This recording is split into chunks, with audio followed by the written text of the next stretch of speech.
오늘은 무슨 날입니까? 크리스마스죠?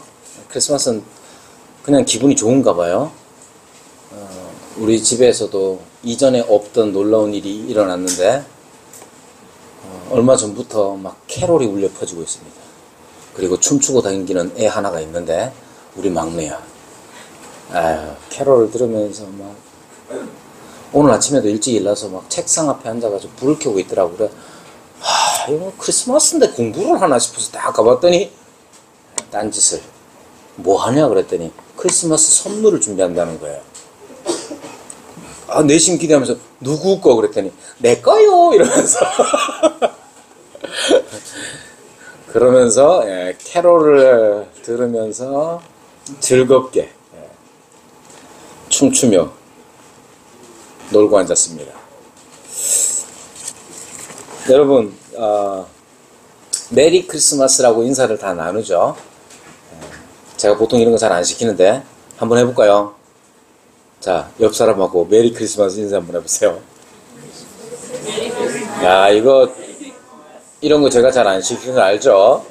자, 여기 메리 크리스마스라는 말의 뜻 혹시 아세요? 메리 크리스마스는 세 단어로 이루어진 겁니다.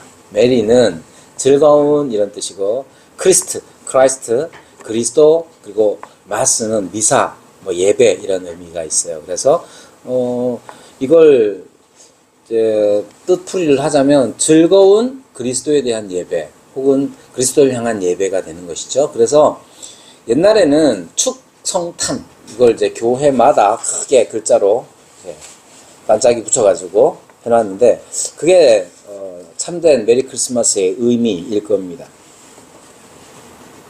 즐겁게 그리스도를 예배합시다 정도가 되겠죠.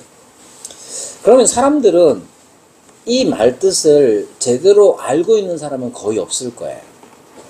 즐겁게 그리스도를 예배합시다. 제가 이제 번역을 하자면 그렇게 되는 거죠. 그래서 메리 크리스마스 인사를 한다는 건 우리 즐겁게 그리스도를 예배합시다. 이런 건데 생각해보세요. 즐겁게 그리스도를 예배합시다. 세상 사람들은 이 의미를 모른 채로 메리 크리스마스 하고 있어요. 왜 할까요? 세 단어 중에 어느 한 단어에 탁 꽂혀 있죠. 그게 뭐냐? 메리에 꽂혀 있습니다. 즐겁다는 것이죠. 그래서 메리 크리스마스 사람들이 이 의미를 즐겁게 그리스도를 예배합시다. 이 의미를 안다고 하더라도 별 상관 안 해요. 그냥 즐겁게 인사하면 되는 거지 뭐. 우리 딸이 주님의 오심을 그렇게 기뻐해가지고 그렇게 춤을 추면서 막 집을 돌아다니겠습니까? 그냥 메리한 거예요. 그냥 해피한 거죠. 그래서 해피 크리스마스라는 인사를 요즘 대신하기도 합니다. 메리나 해피나 똑같은. 사람들은 이렇게 즐거움이라는 것, 행복이라는 것, 그것을 대단히 중요하게 여깁니다. 행복, 즐거움, 사실 이게 인생의 목적, 인생을 살아가는 힘이 되기도 하지.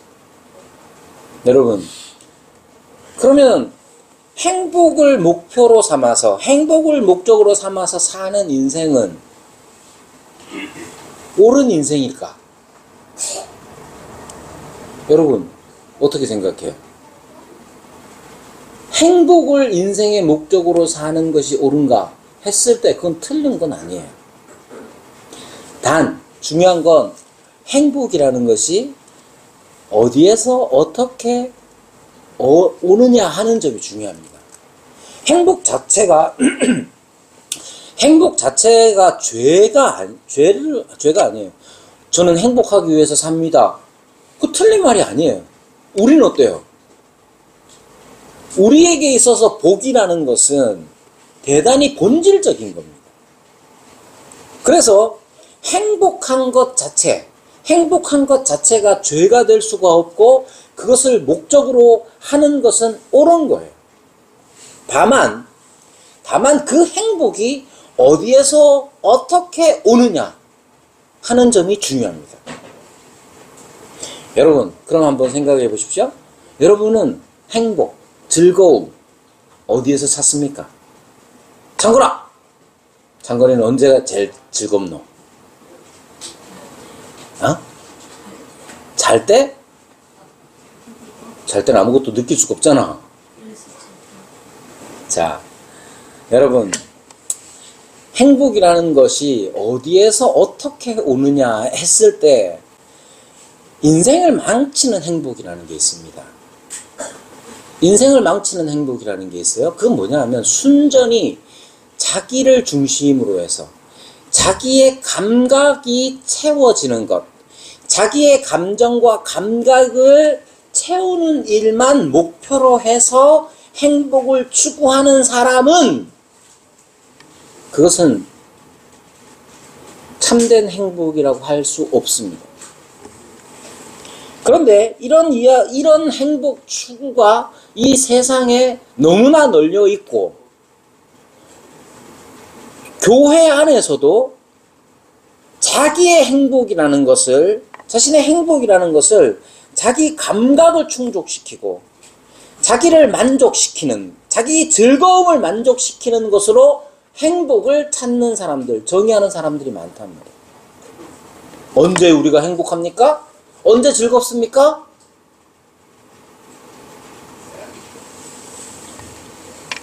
여러분, 먹을 때 즐겁죠? 이거는 누구 욕이 아니에요. 먹을 때 즐겁습니다. 저도 그렇고 우리 딸도 그렇고 맛있는 거 먹는 거 즐거운 일이죠. 또 저는 잘 안 하지만 저도 뭐 해본 적도 있고, 게임을 할 때 즐겁죠. 사실은 게임의 즐거움은 좀 다르긴 하지만, 왜 이렇게 말할 수 있는지, 저도 이제 대학 졸업할 무렵에 스타크래프트가 나와가지고, 창수 너무 비웃지 마라. 저도 열심히 했어요. 삼국지 같이 사는 전도사님이 밤새 내 컴퓨터를 이용해서 삼국지를 밤새 하더라고. 보면서 저거 무슨 재미로 하노? 근데 한번 해봤어요. 안 돼. 꼭 죽고 곧 죽고 막 이래. 그래서 그러다 어떻게 밤을 새서 해봤네? 재밌어. 우리 애들한테는 차마 부끄러워서 말을 못했지만 저도 그런 적이 있었어요. 근데 게임이 주는 즐거움이라는 게 사실은 좀 다르죠. 그런데 문제는 뭐냐면 자꾸만 내가 뭔가를 즐겁게 하는 것, 나 자신의 즐거움에만 파묻혀서 그것이 행복이라고 생각하는 사람들이 많아요. 어릴 때는 게임하는 거, 그런 걸로 자기 행복을 찾죠. 어른이 돼서는 어떨까요? 어른이 돼서는 또 어른만의 어떤 방식이 있어요. 자식을 위해서 뭔가를 해줄 수 있는 부모가 된다는 것. 누군가를 위해서 내가 뭔가를 할 수 있다는 것에 행복감을 느낍니다. 창건이 엄마가 그렇죠. 창건이 엄마가 창건이를 위해서 아픈 다리를 이끌고 다녀요. 얼마나 아프겠어요. 근데 아프다고 하면서도 그걸 기꺼이 하는 이유는 뭐냐면 내 자식을 위해서 그렇게 하는 것을 통해 자신의 행복을 찾기 때문에 그래요. 너무 대놓고 얘기를 해가지고 민망하긴 하지만 많은 부모들이 그렇게 합니다. 여러분, 그러면 이러한 행복의 추구가 과연 참된 행복과 어떻게 다른지를 어떻게 구분합니까? 잘 들으세요. 내가 행복한 거, 내가 즐거운 마음이 드는 게 우상숭배에 가깝게 된다는 것은 어떤 걸 의미하냐면 내 행복의 추구가, 내 즐거움의 추구가 다른 사람들을 망치면서까지 그 행복을 추구하면 그건 악한 거예요. 예를 들면 이런 거죠. 자식이 게임을 하고 싶어. 엄마, 난 게임할 때 즐겁고 행복해. 그러면서 엄마한테 게임을 할 수 있는 핸드폰을 내놓으라고 스마트폰을 내놓으라고 떼를 써요. 엄마는 안 된다 그러는 걸 알지만 애가 막 난리를 피우고 막 울고 불고 하니까 어쩔 수 없이 줘요. 엄마의 마음은 편하겠어요? 안 편하겠어요? 왜 엄마만 얘기하느냐? 아빠 두드러 패기 때문에 그렇습니다. 왜 엄마만 얘기하느냐? 엄마는 마음이 약해서 우리 아들의 행복을 위해서 주는 거. 그러나 여러분, 엄마도 힘들어요. 여러분, 내가 무언가 이게 나의 행복이야 라고 생각하면서 중요한 관계를 깨트려 가면서 내 행복을 추구하는 거, 그게 바로 우상숭배입니다. 참된 행복은 그렇지가 않아요. 참된 행복은 그렇지 않아요. 거짓된 행복은, 자기만의 행복과 자기만의 즐거움은 결국 나에게 가장 가까운 사람들에게 상처를 입힙니다. 나에게 가장 가까운 사람들을 배신하고 나에게 가장 가까운 사람들에게 어려움을 주면서까지 자기 행복을 추구하는 거, 그건 죄입니다. 아이가 잘 들어라, 창건아. 창건이가 가끔 보면 그런 거 해요. 자기가 원하는 거. 여러분, 창건이 얘기한다고 창건이만 얘기하는 게 아니에요. 창건이 얘기했죠? 창건이는 우리 교회 대표야. 내가 창건아 자지마 그러면 다른 사람도 다 자기 때문에 창건아 자지마 하는 거예요. 만만해서 얘기하는 거니까 창건이한테 창건이 욕한다고 생각하면 안 돼요. 창건이가 뭐 갖고 싶은데 엄마가 안 주면 어떡하노? 뗐으면서 엄마 때리지. 어허, 목사님이 몇 벌을 받는데. 여러분, 그러면 그건 진짜 즐거운 게 아니에요. 이미 사로잡히는 거예요. 장거리만 그런 게 아니에요. 다시 얘기하지만 내가 뭔가를 좋아해. 내가 그걸 꼭 갖고 싶어. 내가 그걸 꼭 갖고 싶어야 행복할 것 같아. 근데 그게 다른 사람들 상처 입히고 다른 사람들 어렵게 하고 그렇게 자기 행복을 추구하는 건 죄악이에요. 그건 하나님이 주시는 행복이 아니란 말이에요.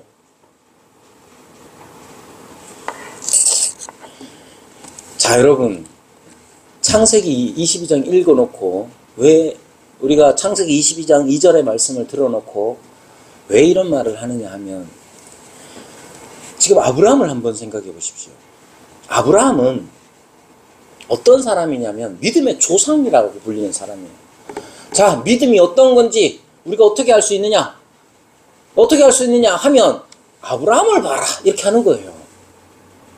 그래서 믿음의 조상이 아브라함입니다. 여러분, 믿음이 뭡니까? 아브라함을 보면, 아브라함의 인생을 보면 알아요. 자, 아브라함의 인생을 보면 12장 한번 보십시오. 창세기 12장에 보면, 우리 슈밋의 키워드였던가요? 자, 창세기 12장에 보면 여호와께서 아브라함에게 이르시되 너는 너의 고향과 친척과 아비의 집을 떠나 내가 네게 보여줄 땅으로 가라, 이렇게 말씀을 하시죠. 여러분, 아브라함도 태어나서 행복을 추구하는 거, 이거는 그냥 세상에서도 행복 추구권은 당연히 주어지는 권리라고 생각합니다. 행복을 추구하기 위해서 행복을 어떻게 추구할 수 있느냐 하면, 사람이 공중에 붕붕 떠다니는 게 아니기 때문에 자기가 있는 자리에서 행복을 추구할 수밖에 없어요. 지금 우리 애들한테, 우리 남은 두 딸에게 어쩌면 행복의 조건 중에 하나는 뭐냐 하면, 자기 명의로 된 스마트폰을 구식이라도 하나 갖는 게 행복의 조건일 거예요. 놈들이 안 쓰는 거 막 S 얼마 10? 이런 거라도 자기 카톡이 깔리는 거 가지고 있으면 행복이라고 생각할 거란 말이야. 그런데 지금 창건이한테 자 S10 써라 그러면 성질 낼 거란 말이야. 왜? 창건이는 이미 더 좋은 걸 가지고 있으니까. 여러분, 아브라함이 행복을 추구하고 싶었다. 그러면 행복을 내가 이걸 하면 행복할 거야 라고 하는 건 그 조건 하에서 이루어지는 거예요. 그러니까 하나님께서 네가 지금 고향, 친척, 아비 집을 떠나라 이렇게 말하는 건 내가 행복을 추구할 수 있는 모든 조건을 박탈하는 것과 마찬가지예요. 그런데 그렇게 가라고 하시잖아요. 다르게 얘기하면 도저히 행복할 수가 없는 곳으로 가라고 하는 것처럼 보입니다. 그런데 어떻게 했어요? 갔어요. 가는데 2절부터 7절까지 보시면 하나님의 약속이 나옵니다. 내가 너로 큰 민족을 이루고 네게 복을 주어 네 이름을 창대케 하고 너에게 복을 여러분, 이 모든 것들은 무슨 문서로 주어진 게 아니란 말이에요. 네가 지금 어느 땅에 가면 내가 그 땅을 이미 사놨으니까 네한테 줄 거야 라고 문서를 제시한 것도 아니에요. 그래서 지금 자기가 살아온 땅을 떠나는 아브라함에게 있어서 행복의 조건이라는 것은 오직 하나님밖에 없었어요. 아브라함은 약속을 믿고 갔죠. 내가 저리 가면 더 큰 땅을 얻을 거야. 내가 저리 가면 아들도 많이 낳을 거야. 이건 눈에 보이는 게 아니고 손에 잡히는 게 아니어서 이거 믿고 간 게 아니라 그것을 약속하시는 하나님을 믿고 간 거란 말이에요. 그러니까 아브라함은 하나님을 자기 행복의 가장 중요한 원천으로 여기고 자기의 모든 눈에 보이는 조건들을 떠날 수가 있었던 거예요.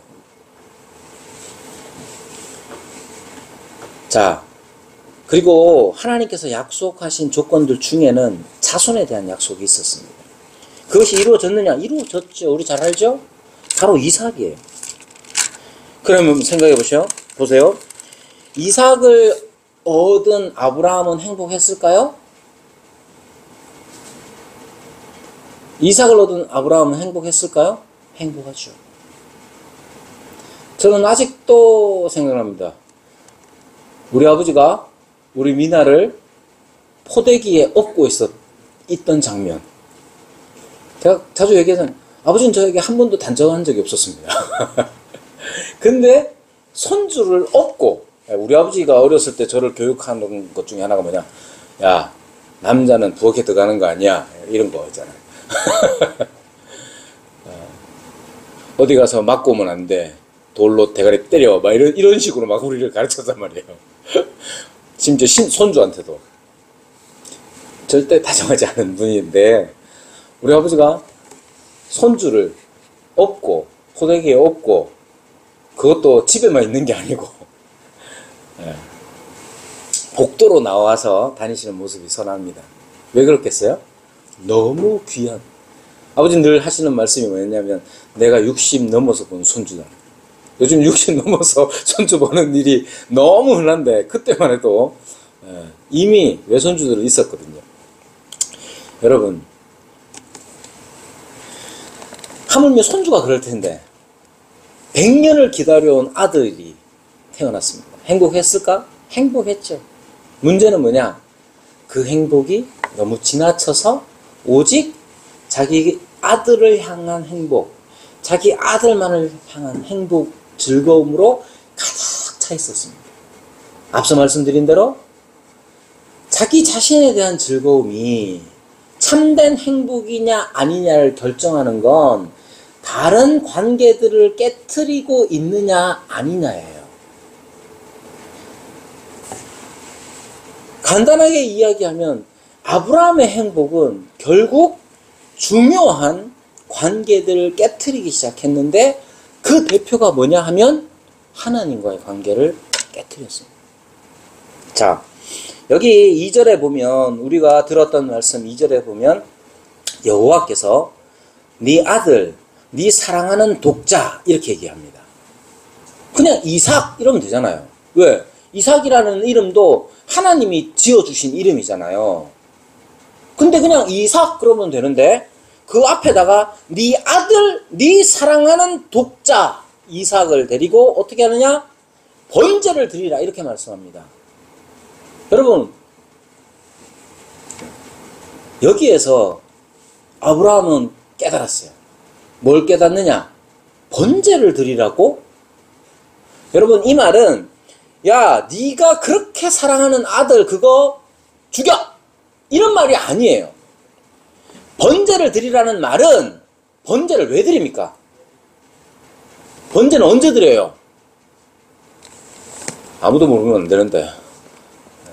번제의 가장 중요한 의미는 뭐냐면 속죄예요. 속죄. 죄를 지었고 네 죄가 사하여져야 된다.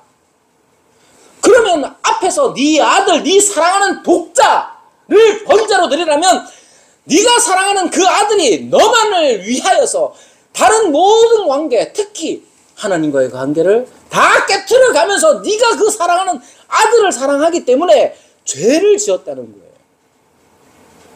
어떤 죄를 지었는지 구체적으로 표면적으로 드러나는 윤리적인 죄들이 어떤 건지 몰라요.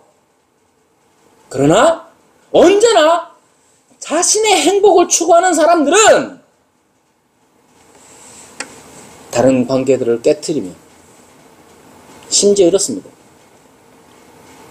자기가 뭔가를 막 좋아하고 그러면요, 거기에 매여버려요. 그래서 자기 모든 상상도 다 거기에 함몰돼 버려요. 그러면 하나님의 말씀이고 뭐고가 없어요. 자기만 즐거운 거야. 자기만 즐거워서 하나님께서 하지 말라는 말씀조차도 안 들어요. 그러면서 자기 즐거운 거, 자기가 행복한 거, 그것만을 추구합니다.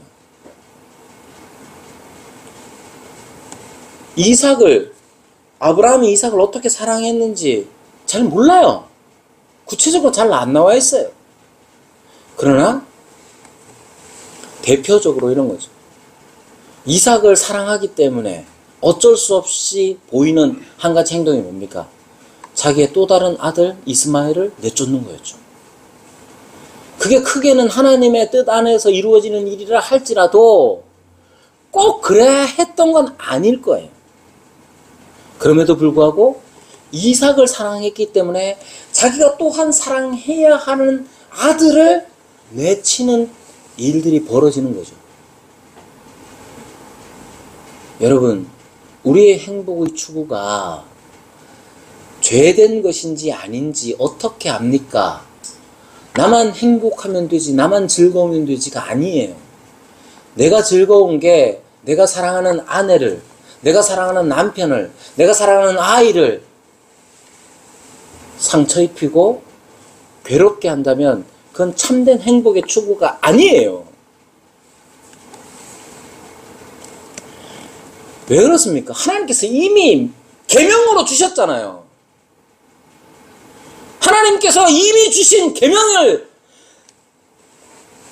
대놓고 무시하고 하나님께서 이미 주신 계명을 너무나 분명하게 불순종하면서 자기 행복감에 취해 있는 것은 하나님을 욕되게 하는 거고 하나님을 믿는 게 아니에요.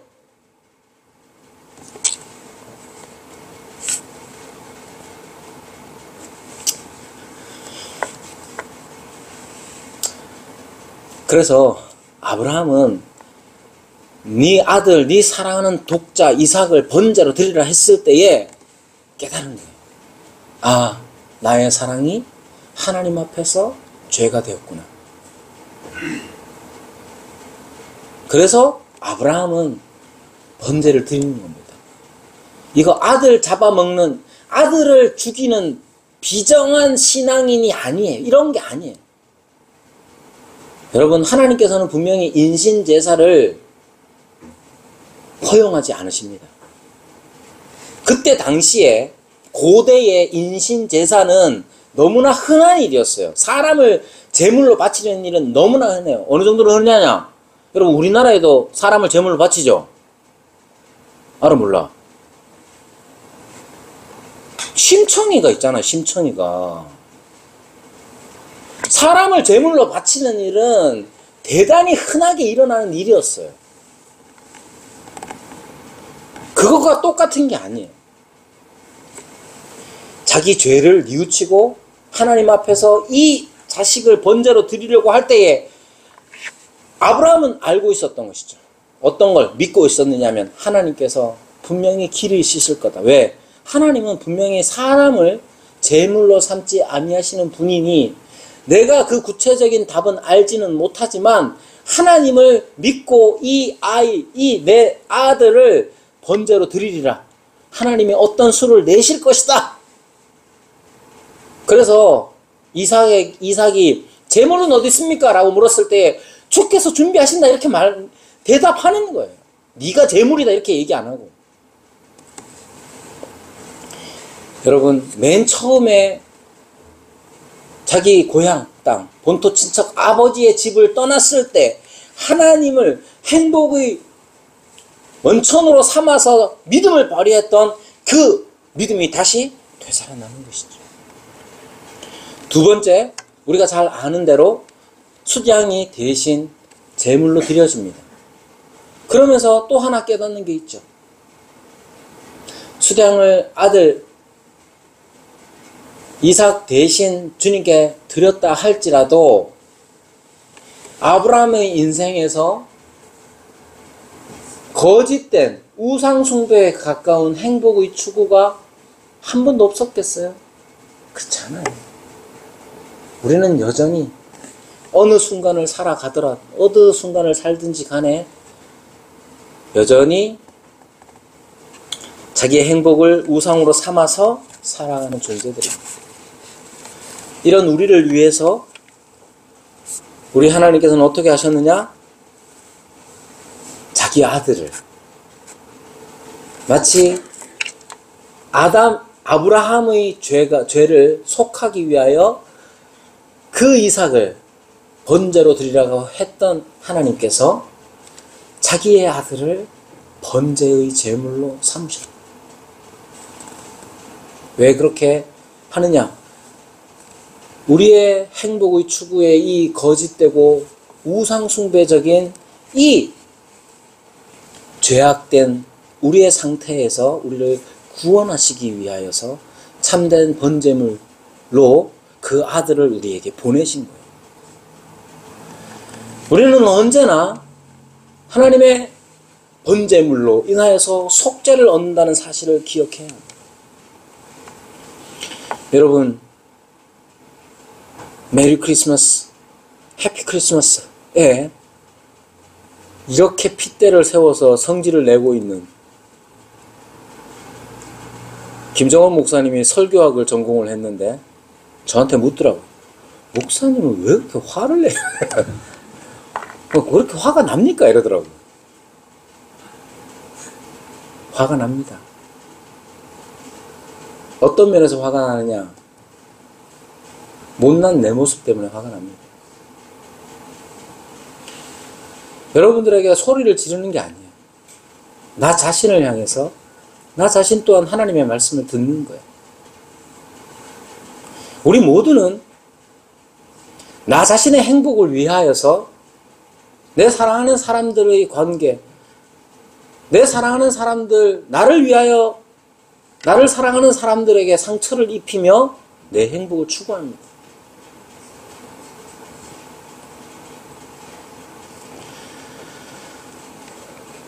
이런 우리의 죄를 위하여서 하나님께서는 당신의 아들을 번제의 제물로 삼으시기 위하여서 우리에게로 보내주셨습니다. 우리가 내 자신의 행복만을 추구하는 게 아니라 오직 예수님께서 우리를 위하여 행하신 그 모든 속죄의 은혜들을 힘입을 때에 관계들이 새로워집니다. 여러분, 우리가 제일 불행할 때가 언제입니까? 여러 경우가 있겠지만 나는 왜 이 모양일까? 나는 한탄이 나올 때 우리는 대단히 불행함을 느낍니다. 나는 왜 이 정도밖에 안 될까? 거기에서 나는 내 행복감은 그냥 바닥이 나버리고 오직 불행이 나를 채우는 것 같아요. 나는 왜 이거밖에 안 되지? 그러나 여러분, 이 모든 불행 속에 이 모든 불행을 끝내시기 위하여서 우리 주님께서 우리를 위한 번제물로 오셨다는 사실을 우리가 늘상 깨닫고 살아가면 나는 왜 이거밖에 안 되지? 이러한 불행감의 한탄이 하나님의 뜻이 있을 거라고 바뀌게 돼요. 나는 왜 저런 남편을 만났을까? 나는 왜 저런 아내를 만났을까? 내 자식은 왜 저럴까? 나는 왜 이 모양일까? 내가 서 있는 이 모든 것들은 우리 주님께서 주신 것이고 우리 주님께서 이것을 다 허락하신 이유는 우리의 이 형편 속에서 이루실 하나님의 뜻이 있기 때문에 그래요. 그걸 믿어야 돼요. 그게 보이지 않잖아요. 그게 보이지 않지만 아브라함처럼 약속하시는 하나님을 믿어야 되는 거예요.